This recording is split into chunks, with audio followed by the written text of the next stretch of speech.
Hi everyone, welcome to my studio. Diane here. I hope everyone's well and happy and not as hot as we are here.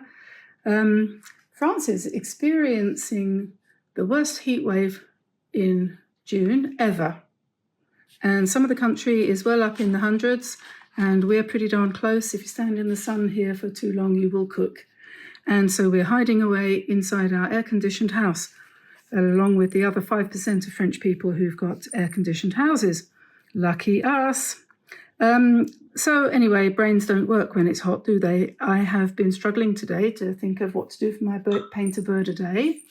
And then I suddenly remembered this. Tamsin showed me this the other day. I think I gave it to her a long time ago, can't remember now for sure, or it was a gift anyway. It's a little owl on a chain, what do you call it, key ring. And we were looking at it and noticing how cleverly it had been made. Just a little teardrop shape stitched and the top point folded over and stitched down. And lo and behold, you've got an owl. And I've struggled with drawing owls for a long time. So I thought this might be the solution. This is the way to draw an owl. So I forgot all about that. And I spent most of the day messing about doing sketches like this and getting nowhere. Then up came the owl. So here we go. Let's see whether I can do that again. Don't blame me if I can't. It's really not nice weather for doing anything. I want to go and sit by the sea and read a book. Okay, so first of all, we sit down. No point in panicking. I've got my gouache here, which I'm going to reactivate. It's dried out a little bit over the last couple of days, but fear not, all is not lost. All we need is a bottle of water, a little bit of vodka in it, and we just spray that on to the palette and let it sit for a tick, and before you know where you are, it'll be dying to get on the paper. Right, so I'm going to start with a curved line at the top, which is the top of the head of the owl. And then I'm just going to literally come down and do a lovely, looks like a vase or a bag or something, doesn't it?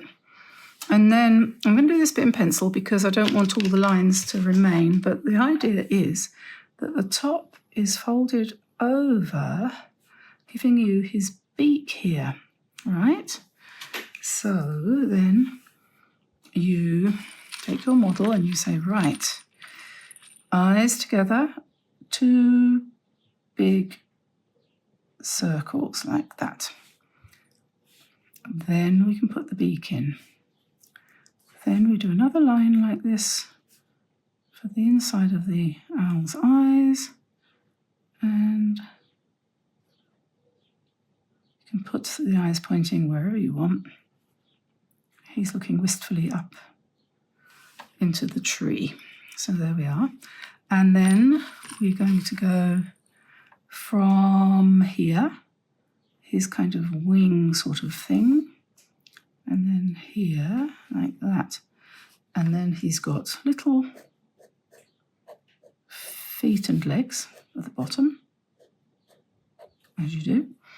And I'm going to put him standing. I did a branch a bit like this the other day for the three little birds. So just a line. Just a line. Don't panic about your leaves not looking like leaves.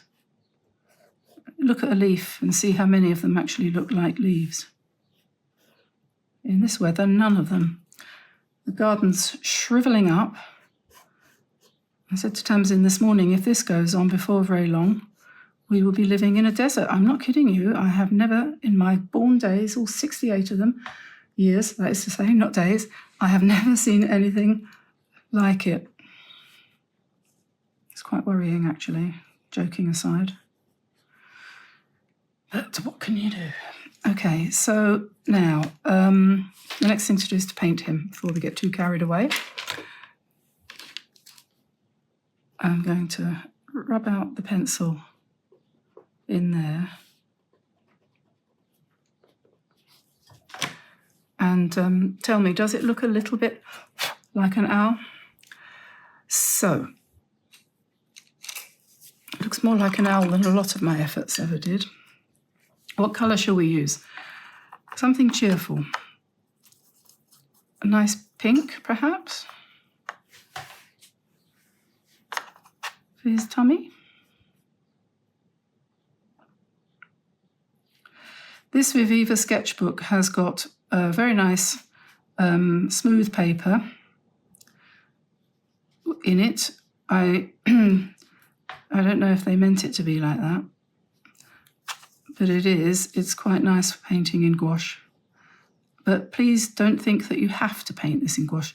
You could do it, in fact I nearly did. You can do it in, I've got a set of those Poetique watercolor pens, brushes, things. And you could do it in that, or you can do it in regular watercolor, or you could do it in coloured pencil.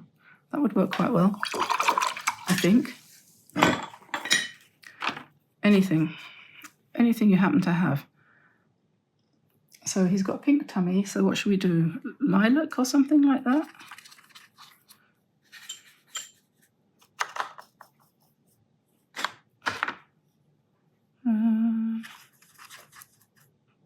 We need some blue. Ooh, that looks like a nice rich colour.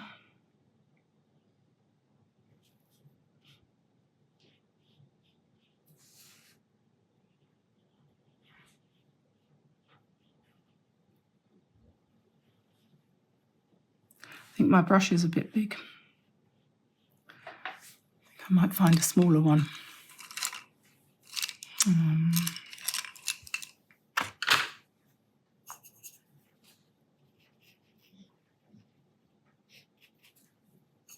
I think my brush is a bit too small.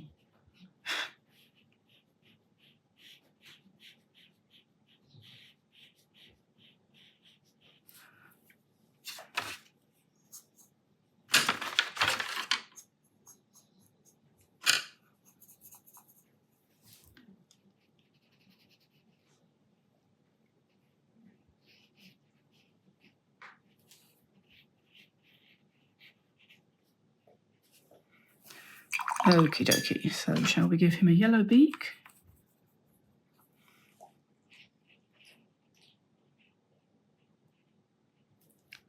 And I suppose probably brown.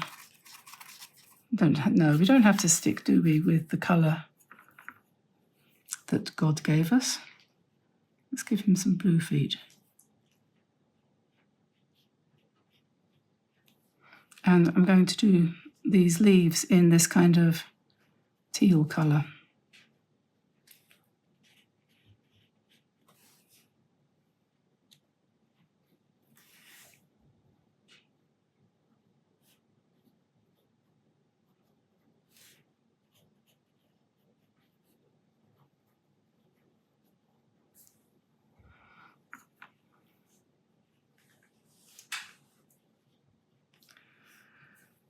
There we are, and we probably need to put something around the outside of his eye,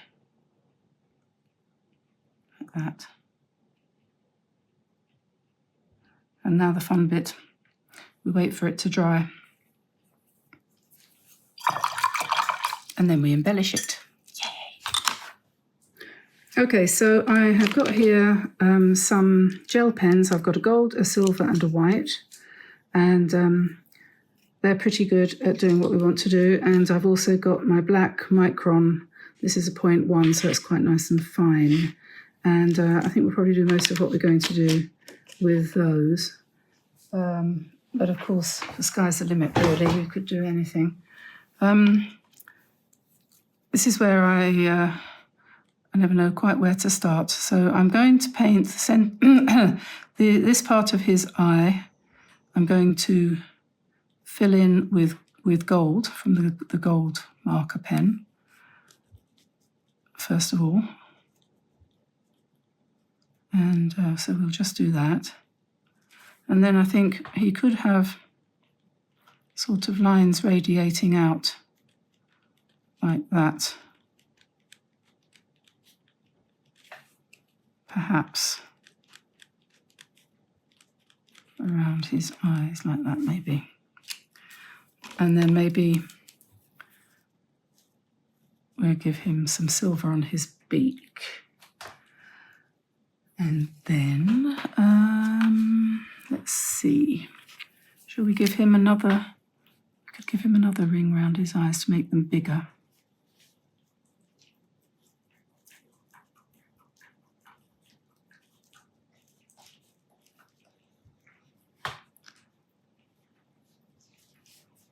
Make this a little bit bigger too.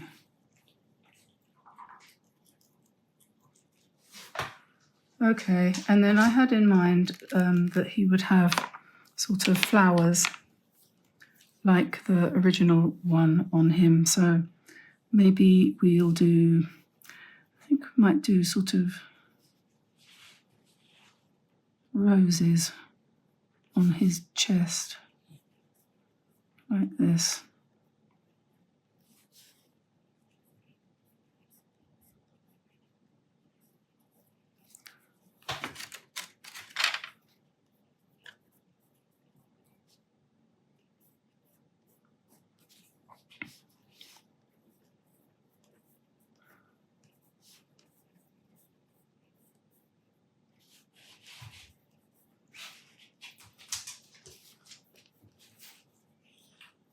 I've noticed sometimes that some colours of paint don't seem to like the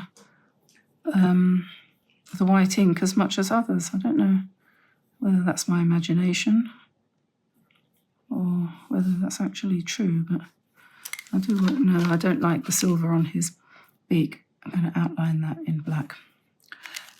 The thing is, you can always change things, can't you? You can always add, and if you're doing it in gouache, you can paint over it. So we'll have that, and then perhaps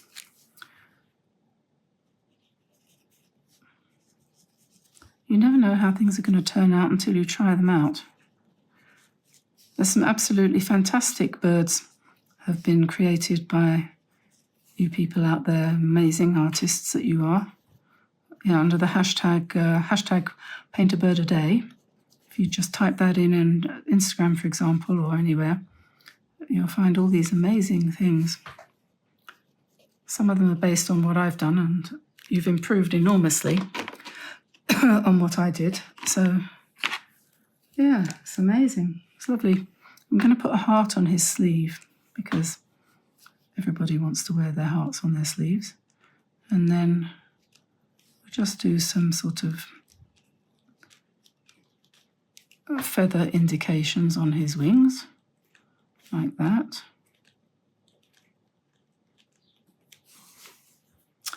And I'm going to put the veins in the leaf symbols in gold as well. And I'm going to add to the black for the stems here. I'm going to add some gold in that. Okay, and maybe we'll just do one or two leaves which are only gold. That's quite nice.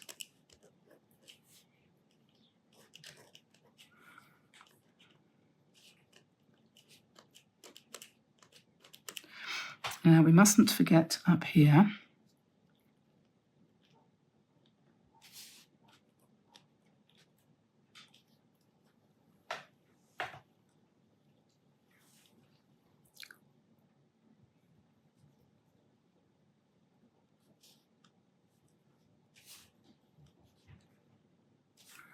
and we're going to have to give him some squirrely whirlies on his head, aren't we?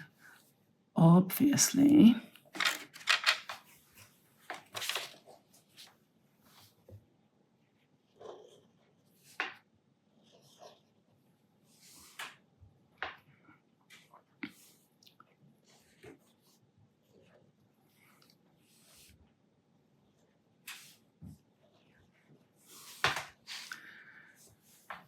And I don't know, if he was a baby owl, he would have little hairs coming, or feathers rather, like that. Maybe we just need to come down here and reinstate that line.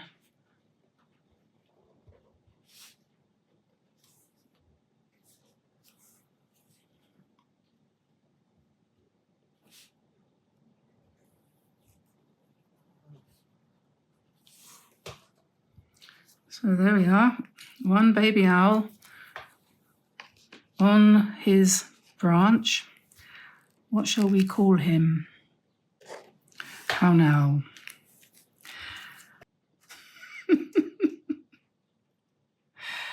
Masterpiece number 4, 5, how many? 8, 7, 8. Who's counting? I will let you go, have fun, improve on this, share everything, and let's see if we can't all turn into Van Goghs and Leonardos by the end of this year. Might be the only chance we ever have. So I shall put my false teeth in and I'll say goodbye, and I'll see you again tomorrow. It's another 35 degrees for us tomorrow, so expect a little more lunacy. Bye, everyone. Bye-bye.